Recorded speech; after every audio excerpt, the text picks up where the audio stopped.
সুপ্রভাত বন্ধুরা, আশা করছি সকলেই ভীষণ ভালো আছেন। আজ বাঙালিদের কাছে একটি বিশেষ উৎসব, আজ মকর সংক্রান্তি। সকল বন্ধুদের জানাই মকর সংক্রান্তির অনেক শুভেচ্ছা। ছোট থেকেই মকর সংক্রান্তি নিয়ে আমার কাছে একটি স্বচ্ছ ধারণা আছে। মকর সংক্রান্তি মানেই হচ্ছে পিঠে খাওয়ার উৎসব, তা এখনো অন্যথা নয়। এই মকর সংক্রান্তির দিনে ছোটবেলার অনেক স্মৃতি মনে পড়ে গেল। ছোটবেলায় দেখতাম মাকে অনেক চালকে শিলনোড়ায় বাটতে। আজ এখন আর সেগুলো দেখা যায় না, সেই দিনগুলো এখন অতীত হয়ে গেছে। এখন দেখি খুবই অল্প পরিমাণে খাওয়া দাওয়া হয়, পিঠেও তৈরি হয় খুবই অল্প পরিমাণে, শারীরিক অসুস্থতার কারণে। একটা সময় ছিল যখন 7 থেকে 8 কেজি চাল শিলনোড়াতেই বাটা হতো।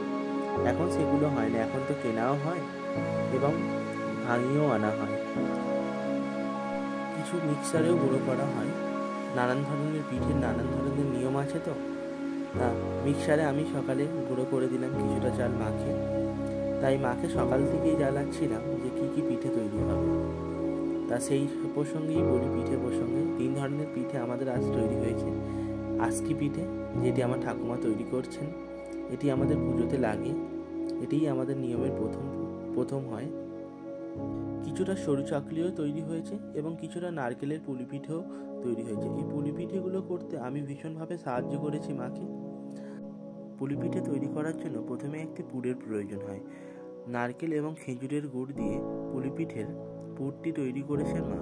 সেই পুলি পিঠের পুরটি দিয়েই আমি পুলি পিঠেগুলো তৈরি করছি। পুলি পিঠেগুলোকে বিভিন্ন ডিজাইন করার চেষ্টা করছি। আশা করছি আপনারা সকলেই জানেন পুলি পিঠে কীভাবে তৈরি করে, সেইভাবেই আমি পুলি পিঠেগুলো করার চেষ্টা করছি। এই পুলি পিঠেগুলো তৈরি করতে করতে আমার মামার বাড়ির কথা খুব মনে পড়ছিল। কিছুদিন আগে আমি মামার বাড়ি গিয়েছিলাম, অনেক দিন পরে, বিগত কয়েক বছর পর।